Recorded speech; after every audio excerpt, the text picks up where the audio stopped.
Okay, I'm going to talk to you about The Soldier, the sonnet by Rupert Brooke, which, as you probably know, is a First World War poem. You can see in the pictures there that it's all about this idea that there's beauty in death, that dying for your country is a noble cause, is a great cause. And Rupert Brooke in the middle, as you can see, a young man, a well-educated man who went off to war in 1914, 1915, and tragically he died on his way over to Gallipoli, I don't know how to say that. And his poem really captures the picture on the right hand side is the optimism before the horrors of the war were kind of realised. People thought it was going to be a 2 or 3 month war. They thought they'd be back by Christmas and it would be over, and they didn't expect it would turn into the 4-year many casualties and deaths and the rest of it. Okay, so Rupert Brooke is writing a poem to capture the optimism at the start of World War One. So what I'd like to do is to pause this video and read it aloud. All right, it is a sonnet. Poems are meant to be spoken out, so if you do that, that would be great.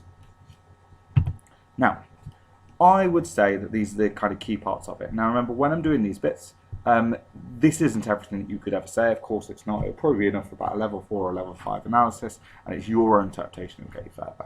So at the start of the poem, Rupert Brooke addresses the reader and he speaks patriotically about England. That's a key word you've got to get, his kind of patriotism. He's very patriotic and supports his country throughout. He celebrates this notion of dying for one's country. Okay, so if I should die, think only this of me, there's some corner of a foreign field that is forever England. So effectively his English body would claim something for England there. In the middle of the poem, he celebrates the beauty of England. England is personified almost as this kind of idealised mother. A dust whom England bore, shaped, made aware, gave once her flowers to love, her ways to roam. And we can see, so England bore the body of this soldier, of Rupert Brooke, seemingly here, shaped and made aware, made them realise, made them think. So he almost wants to give back as a result. And you know, like your mother country, for example, the motherland, and all these phrases, they link in with England here. At the end of the poem, he signs off with these references to heaven and peace. He literally says peace and he says heaven. And he sees that there's a glory and a beauty in death. He feels like a soldier's life is a worthy sacrifice for peace and a worthy sacrifice for England. When we think about the perspective, it's clearly, if I should die, it's clearly a first-person speaker. And it's written in the form of a sonnet, it's Petrarchan sonnets in the format.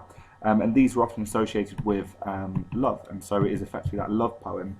Even though that love, the objects of love is England, with that rather than a lover in that way. Key message seems to be to die for one's country is an honour and it should be celebrated. Obviously, clear contrast with Dulce there, even though they're written in the same period of time. It's an idealistic, it's somewhat naive view of war and conflict, and I think the context is quite interesting there. The speaker feels that war is going to be almost the making of him, and him dying is going to be a celebration there. And I think he is capturing that early war optimism right at the start, that people were excited to go and save their country, protect their country, give something back. All right, so it's definitely an idealistic, somewhat naive view of conflict. Now, you must think about context in some way. In your writing, it might be for section A, it might be section B, and compare and contrast, but you must write something about context. So this poem was written in 1914, just before World War I had started. So he captures the idealistic mood there that many had when war had started to break out. Okay, and the picture again, top right, is meant to be that optimism. He enlisted in the Navy. He died on the way to fight in 1915. He died from a mosquito bite at the age of 27. There's a sense of irony there. He doesn't kind of get to claim that peace of England as he dies on a ship on the way over. And it's actually a really significant poem because it captures, like I said, it captures that optimism, and it almost got a bit discredited straight after in the initial 1915, 1916, 17, 18, because war wasn't the way that Rupert Brooke had presented it to be. But it's a significant poem because it really does show us that other side of it. So whereas Wilfred Owen is always the pessimism and the gloom and the gore of war, Rupert Brooke, he kind of got a little bit taken out of it because of that optimism that he showed. He didn't show the grim reality. All right, but I think it's regained significance lately. It's a very famous war poem now.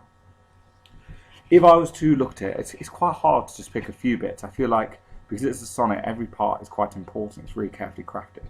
But I'll just quickly whiz through. So if I should die, think only this of me. The only thought he wants people to remember is everything that comes after, and that's what the colon says.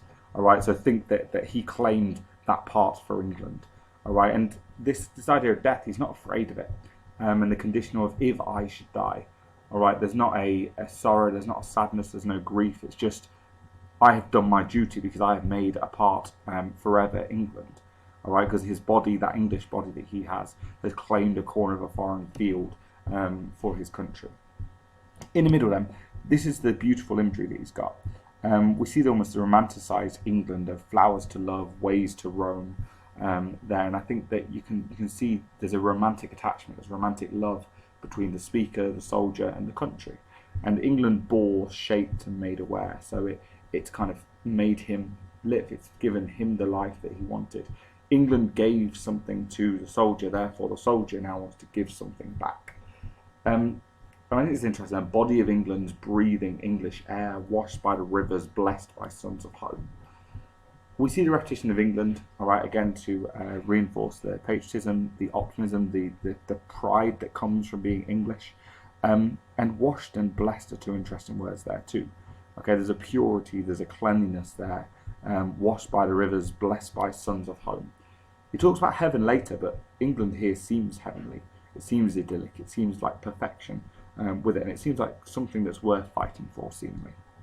And a bit in red in the second stanza, so at the end of the poem, her sights and sounds, dreams happy as her day, and laughter learnt of friends, and gentleness in hearts at peace under an English heaven.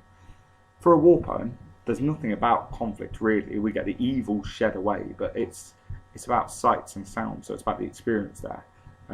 It's these thoughts that he's got in heaven are being celebrated. All right, laughter, dreams, gentleness, hearts, peace, heaven. All of it is about the afterlife. All of it is about everything that England has given to Rupert to have in his eternal mind, to have in his soul when he's gone. Okay, so I think the learnt of friends shows again companionship between the soldiers. All right, in hearts at peace, peace obviously being the opposite of war, with that, and then the English heaven is important. It's not like a global heaven, it's not a Christian heaven, but it's an English heaven because of that pride that he has to be English. So sometimes students think this is a difficult poem. I don't think that it is really. I think it's a bit of a repetitive poem, but there's lots going on in there that you could write about well and contrast back. Lots of imagery, lots of beautiful vocabulary and description. All right, and it's interesting with the speaks that we have. So final bit to look at is the possible comparison. I think Mammoth's Wood is a nice poem to compare with. Very different time periods. Very different time periods, but Owen's is a post-2000 modern poem about the effects of World War I, which contrasts with Brooke's 1914 poem written just before World War I. And I like that there's almost a link there with Brooke could be the wasted young that Shears writes about. Both have got the description of nature linked to wars. Mammoth's Wood is about this wood turning back the bodies of people that died, whereas Brooke obviously mentions about his body claiming a part there. So I think there's a nice link between those two. And then you could look at Dulce. I think that's the best comparison really. Same war, but Brooke is writing about the old lie that Owen was frustrated and afraid of. Children, ardent and desperate glory getting. And I think that's what kind of gets it. So Brooke gets the patriotic optimism that starts the war, and that contrasts beautifully with Owen's description of the reality of the suffering and widespread death evident in World War I. So those would be the comparisons that I'll go for. Obviously, there are others. You could link with A Wife in London, because that again is about death there. With it, you could put with The Manhunt. All right, there doesn't seem to be a glory or a beauty in the suffering of the soldier returning. But those are the two that I'll pick.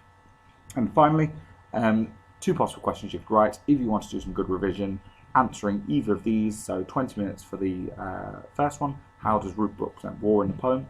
Okay, and then the 40-minute comparison of that perhaps to one of the others. I hope that's useful in some way, and I hope that helps you prepare for this poem. Thank you very much.